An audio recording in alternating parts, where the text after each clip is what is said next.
yesterday, so, I think in regards to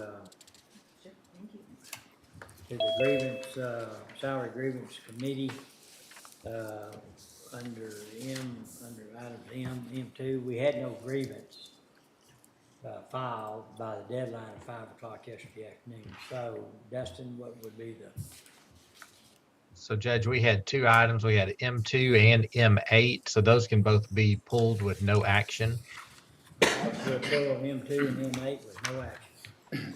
All right, there's a couple other matters we're on. Yes, sir. So under H4, we had deferred this yesterday. That was the professional services contract with TLC Engineering, pending Mike's review.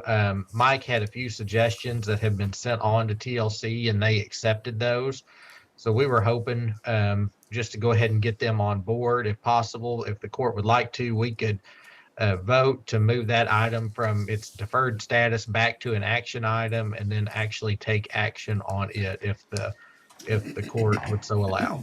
All right, would the court like to move that back to an action item so we can get that grievance today? So moved. All right, I have a motion, do we have a second? Second.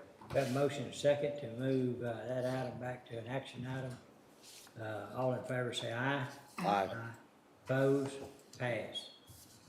All right, so now, that item, as Dustin explained, I think we, met all the wishes of the court, in regards to the contract, and the vendor has accepted those amendments, and, so, we're ready to put them to work if the court's ready to go with it. So, any, what's the pleasure of the court?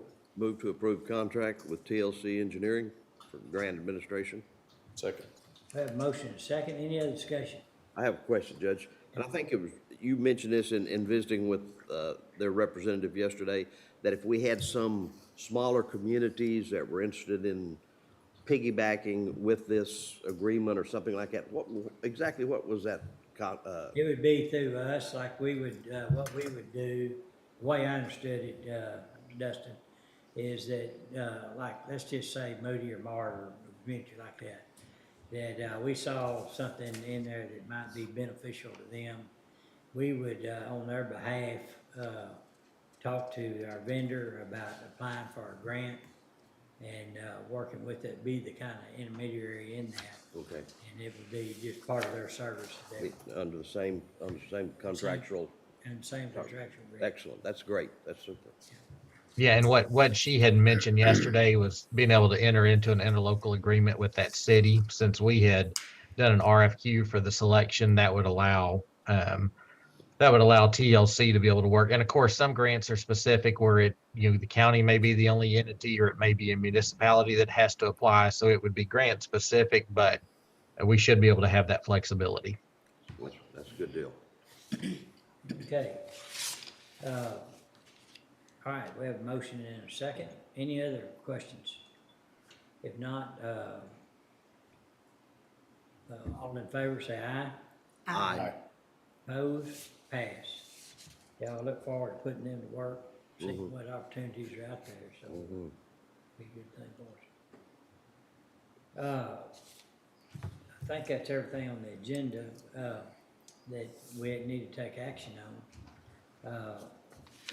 I talked to Francis a little bit. I told her I would be asking a question to the court that, if you have specific things pertaining to the budget you want her to work on before the next, couple of meetings, before we establish the final, tax rate, and then on the 30th, adopt the budget. Let her know. You can do it directly or say it now or whatever. And she will put that together, and then at the next, we've got a meeting the 9th, and then we have another meeting the 9th, the 16th, 16th. and then we'll adopt on the 30th. Yeah, yeah.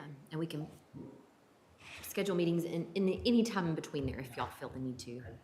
I don't feel that we'll need any more special meetings. I think that, but if there's some things you want to come back and question or any of that, please let us know. All right. There's nothing else to come before the court, I guess. All right, we stand adjourned.